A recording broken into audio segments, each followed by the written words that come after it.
Oi pessoal, tudo bem? Beleza? Estamos aqui com mais um vídeo. Eu andei comprando uns livros novos para variar e eu tenho um na estante aqui que vocês têm que conhecer se vocês não conhecem.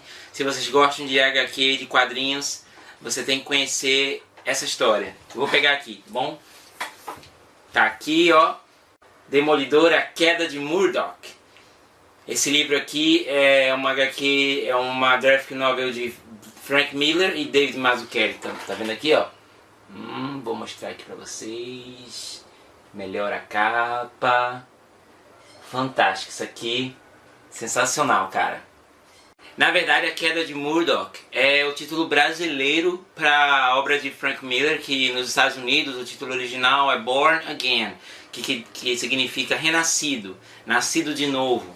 E tem tudo a ver com a característica religiosa, né?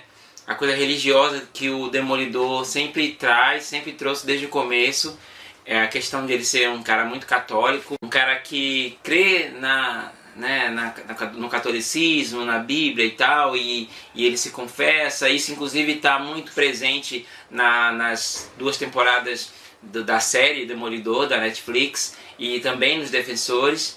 E tem uma coisa legal dessa HQ, que assim, o tom religioso que é impresso sempre nas histórias do Demolidor estão aqui também presentes e de maneira muito viva, muito eficaz e quase que uma parte da trama. E uma coisa muito legal da Queda de Murdoch é a minha lembrança da infância, porque essa história foi publicada no Brasil, se eu não me engano, em 89.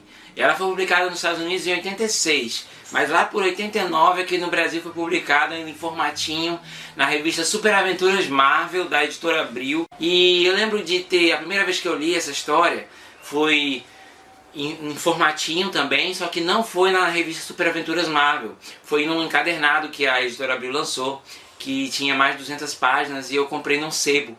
E aquilo ali meu primeiro foi um impacto assim tremendo, assim, pra quem gostava do Demolidor. Sempre foi um dos meus personagens favoritos. Primeiro que ele é um cara de verdade, ele é cego, ele tem a cegueira. O que causou a cegueira dele também causou o aumento exacerbado dos sentidos dele, dos outros sentidos, fora a visão. Então ele tem uma audição fantástica, ele tem um tato, que ele consegue ler as coisas não só em braille, mas pela marca que as coisas fazem de caneta, por exemplo, no papel.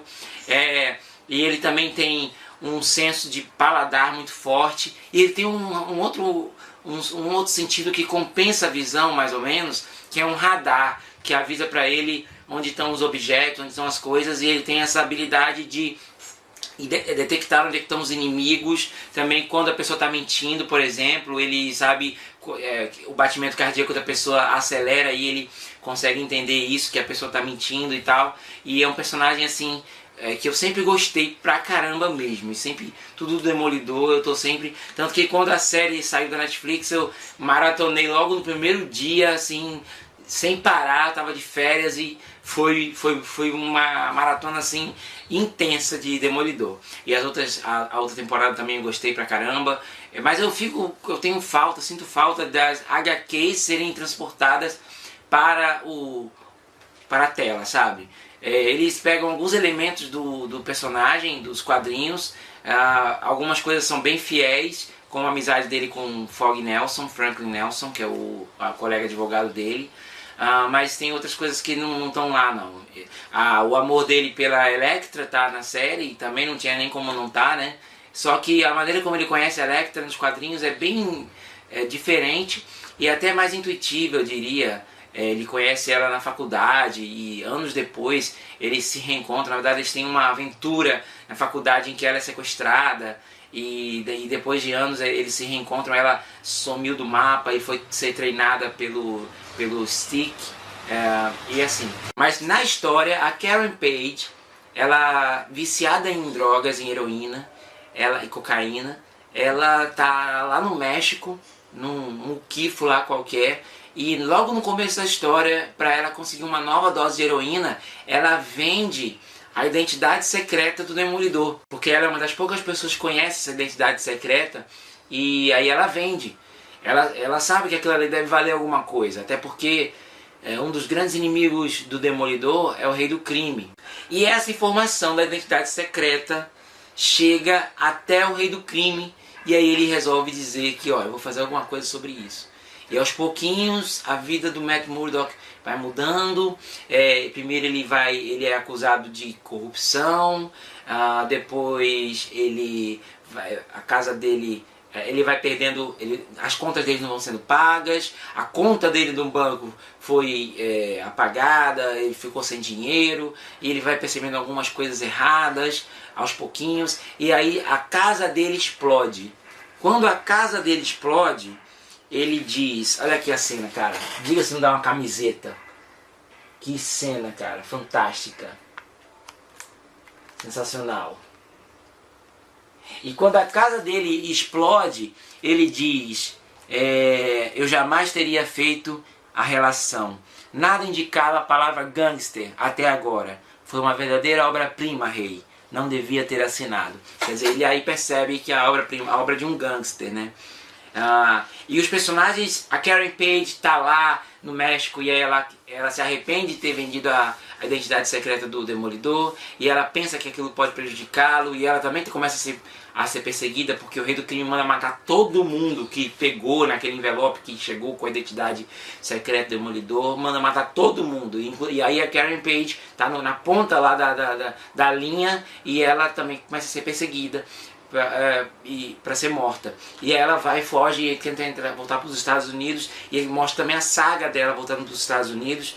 E uma coisa que é muito, muito fantástica é que são 6 capítulos, se eu não estou enganado, são 7 capítulos do Demolidor, da queda de Murdock, e em 6 deles, todo começo de capítulo, o Demolidor, o Matt Murdock principalmente, que a história não é tanto do Demolidor, é do Matt Murdock, ele aparece assim, ó, de alguma maneira ele aparece dormindo, sempre deitado. Só que vai mostrando sequencialmente em cada capítulo onde ele está deitado, e isso vai meio que narrando a decadência dele, a queda dele até o fundo do poço. Olha aqui, ó. No começo ele está deitado, dormindo numa cama, na cama dele, king size, lençóis e tal. E depois aparece ele dormindo num quartinho alugado, como eu já mostrei, num hotel barato. E aí chega no capítulo 3, ó, num beco, cara, sem nada, sem lugar para dormir, totalmente, porque ele já perdeu tudo mesmo, ele está quase que enlouquecendo.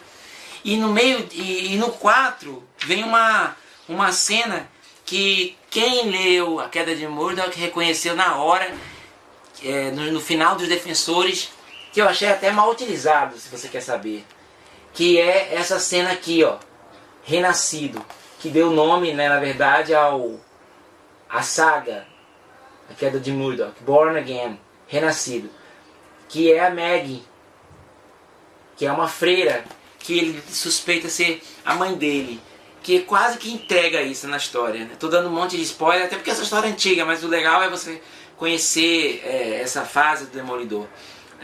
E uma outra coisa, só pra gente terminar aqui, que os personagens secundários, como eu já disse, têm um papel importante, e um desses personagens coadjuvantes é o Ben Urich, que é um repórter, que na série ele foi assassinado, o que eu acho um desperdício de um personagem assim sensacional.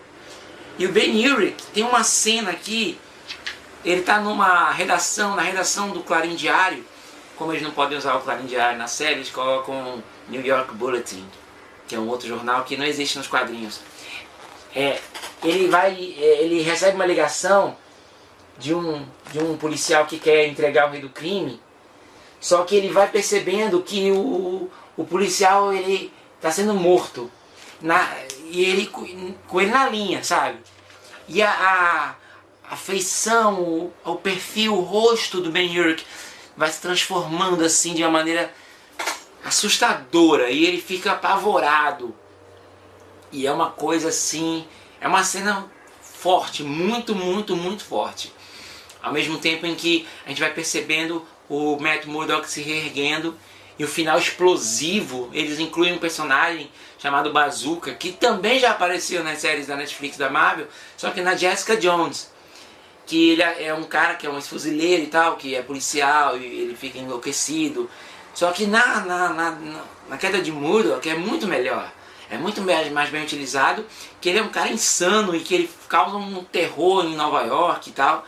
É claro que é meio inverossímil às vezes. Eu acho que o final, talvez querendo incluir o Capitão América na história, o Frank Miller meio forçado pelo editor, pelos editores, alguma coisa assim, incluir para ter mais ação e um final assim mais impactante.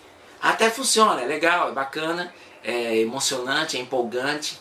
E tem uma cena que quando o Demolidor ele aparece para impedir, para deter o Bazooka, que, nossa, vou botar numa camiseta, cara. Olha pra isso, cara. Olha que arte do David Mazzucchelli. Sensacional, cara. Muito icônico. David Mazzucchelli é um artista espetacular, um dos meus favoritos. Ele também desenhou com Frank Miller, colaborou com Batman Ano 1, também uma das melhores histórias do Batman de todos os tempos. Pra mim, A Queda de Murdock é uma das melhores HQs que já foram publicadas, sem dúvida. E quando eu vi em promoção na Amazon, eu corri para comprar. A Queda de Murdock, vale muito a pena você ter. Espera aí a Black Friday, que na Amazon Black Friday até tem umas promoções legais. De repente A Queda de Murdock entra, mas se você não quiser esperar, leia, compre, leia, que você não vai se arrepender, que é uma leitura fundamental para quem curte quadrinhos. Tá? Me demorei demais nesse vídeo. Se você curtiu o vídeo, se inscreve aí no nosso canal, Professor Mala. Compartilhe nas redes sociais e indica para seus amigos aí que gostam de HQ, que gostam de leitura, que gostam de quadrinhos. E a gente se vê no próximo vídeo. Eu prometo que eu vou tentar fazer mais vídeos aí. Beleza? Um abraço a vocês. Até a próxima. Tchau.